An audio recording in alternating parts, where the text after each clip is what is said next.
Digistrategi Jouni Koistinen tässä, terve. Minkälaista markkinointia pitää tehdä silloin, kun lähtee aivan nollasta?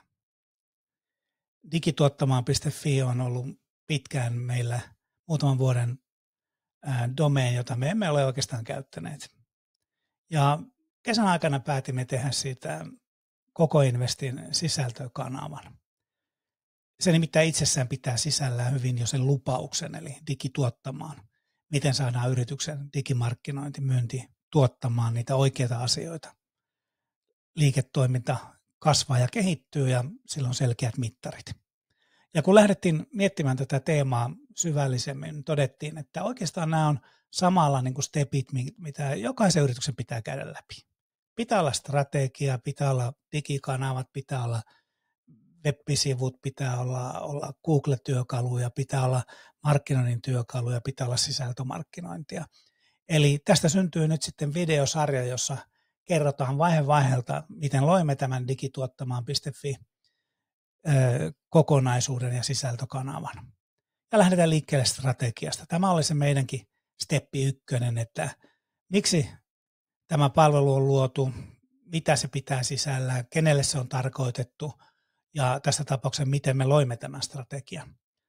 Itse olen ollut jo muutaman vuoden mukana tämmöisessä Growthworks kansainvälisessä konsulttiverkostossa, jossa niin kuin kehitetään yritysten digimarkkinointia. Tämä on tosi laaja kokonaisuus, toimiva konsepti ja tätä on jo hyödynnetty muutamissa kymmenissä tuhansissa yrityksissä globaalisti.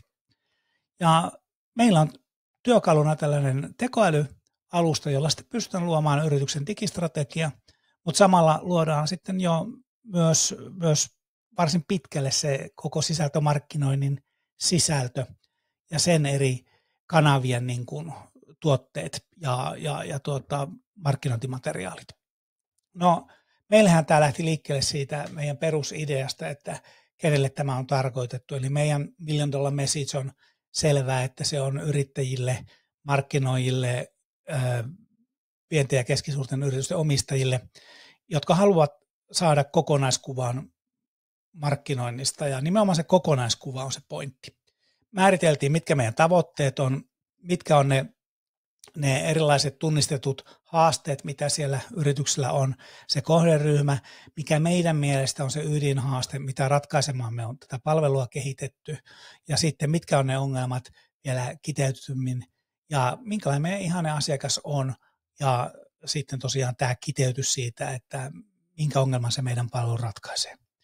Ja siitä sitten, kun mennään askel eteenpäin, niin saadaan sitten niin kuin työstettyä myös sitten se palvelun eri vaiheet, eri askeleet ja niiden askeleiden eri sisällöt.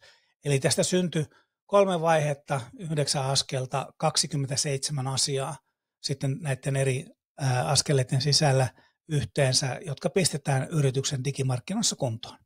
Ja tämä on niin kuin se kokonaisohjelma, mitä me lähdetään digituottamaan.fi-kanavan kautta nyt sitten markkinoimaan ja myymään luonnollisesti. Eli 0–100 on tavoite. Ja se 100 tarkoittaa tässä tapauksessa, kuinka pitkä menee siihen, että saadaan ensimmäinen asiakas. No jos ajatellaan ihan yhtä yksityiskohtaa sieltä, niin mikä on esimerkiksi meidän ykkösaskel, niin se on se, että ymmärretään se yrityksen markkinoiden nykytila.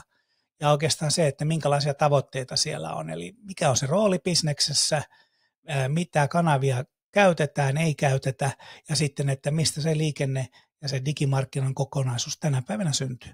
Kun nämä asiat hahmotetaan niin datana kuin prosesseina, kuin sitten kanavina ja sisältöinä, niin oikeastaan siitä saadaan se yrityksen nykytila kiinni. Ja tällä tavalla päästään siihen meidän strategiassa, niin kuin siihen meidän eka-askeleeseen kiinni. Ja sittenhän meillä on kaiken kaikkiaan nämä 9 askelta, joita meidän pitää sitten selvittää yrityksen kanssa ja tarttua niihin. Sen tähden tämä ei ole mikään niin kuin, yksi ratkaisu pelkästään, että ei tehdä vaan niin kuin esimerkiksi maksettua mainontaa. Se on yksi askel, yksi tärkeä osa tätä kokonaisuutta ja kokonaisuudesta on kysymys. Ja se on tässä niin kuin se strategian kärki.